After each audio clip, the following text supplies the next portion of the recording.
Hello नमस्कार दोस्तों।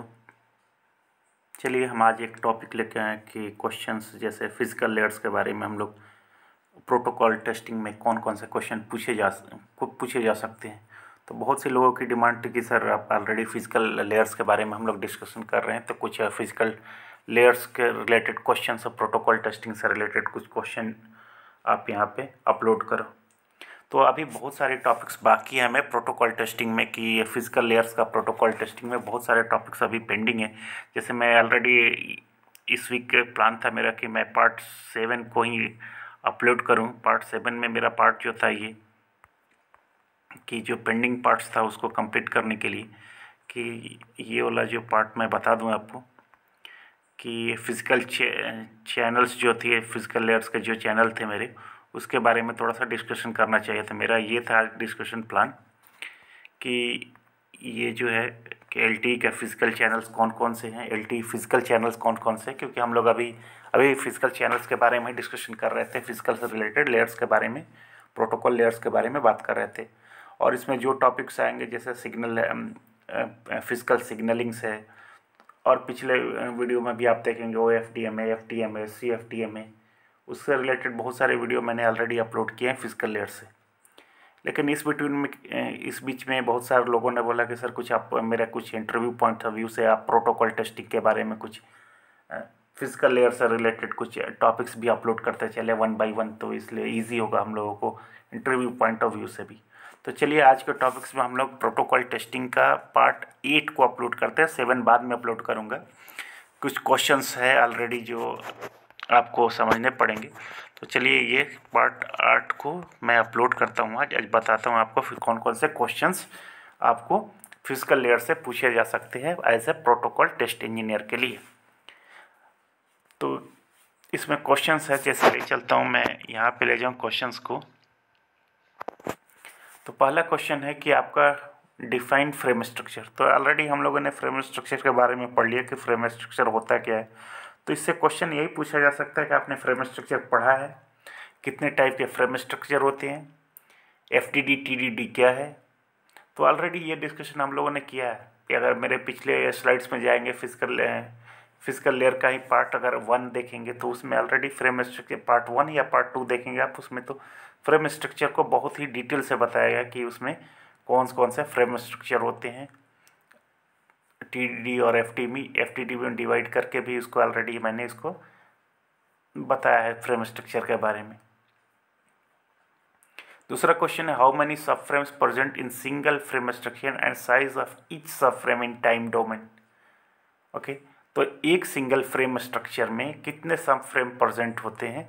तो आपको ऑलरेडी मैं बताया था कि अगर सिंगल फ्रेम स्ट्रक्चर 10 मिलीसेकंड का होता है, उस 10 मिलीसेकंड को हम लोग सब फ्रेम में डिवाइड करते हैं 1 मिलीसेकंड करके, और उस मिलीसेकंड को हम लोग टाइम स्लॉट्स और उसको टाइम स्लॉट्स में डिवाइड करते हैं।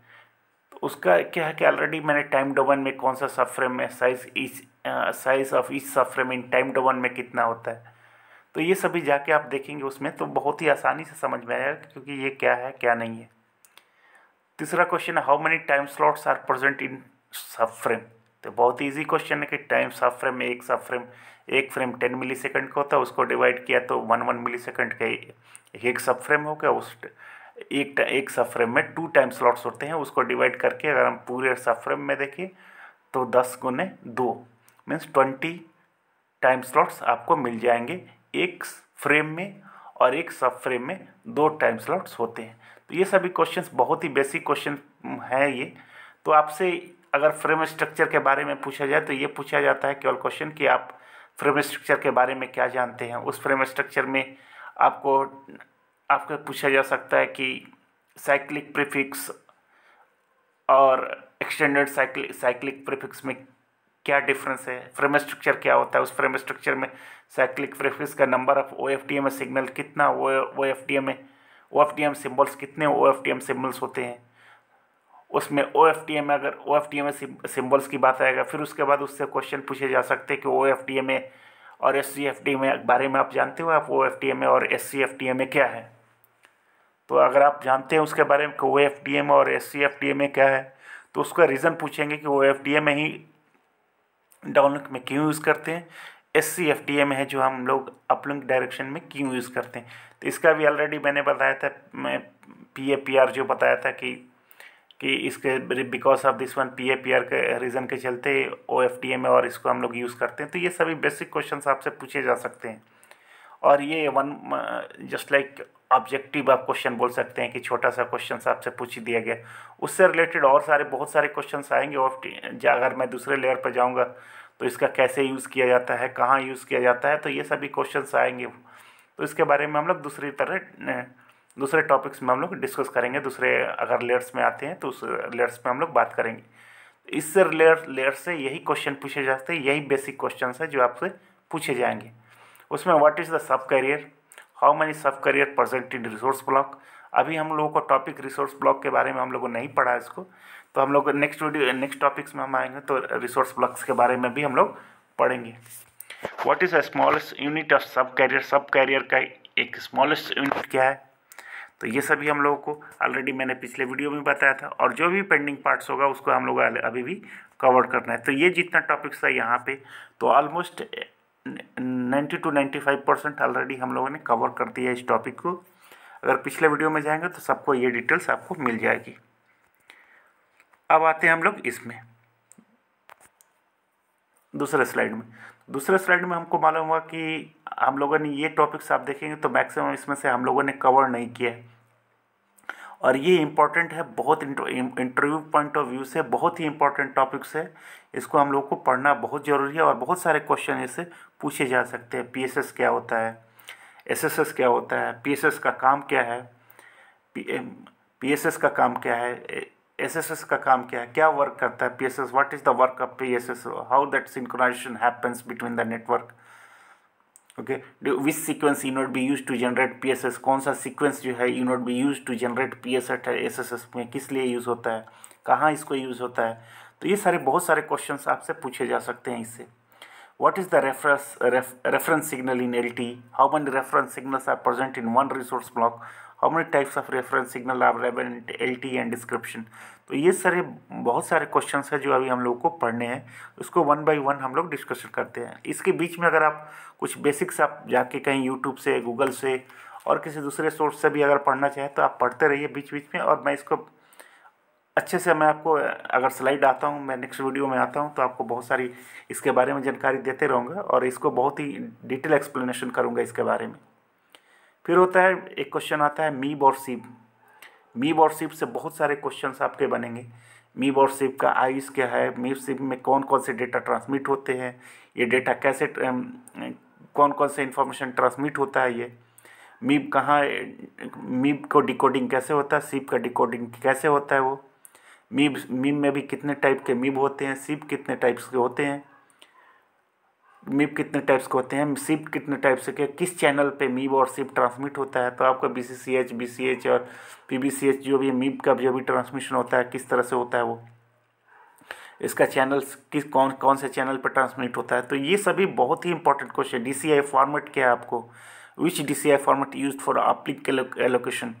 तो अगर ट्रांसमिशन मोड जब बात करेंगे हम ट्रांसमिशन मोड में आएंगे, या उसमें इसमें एक टॉपिक जब हम लोग अटैच प्रोसेस जब आएंगे हम लोग उसमें, तो DCI फॉर्मेट के भी बारे में हम लोग बात करेंगे। DCI फॉर्मेट क्या है, DCI फॉर्मेट्स के क्या वैल्यूज़ होते हैं, उसका काम क्या है, DCI फॉर्मेट का उसका काम क्या है DCI का।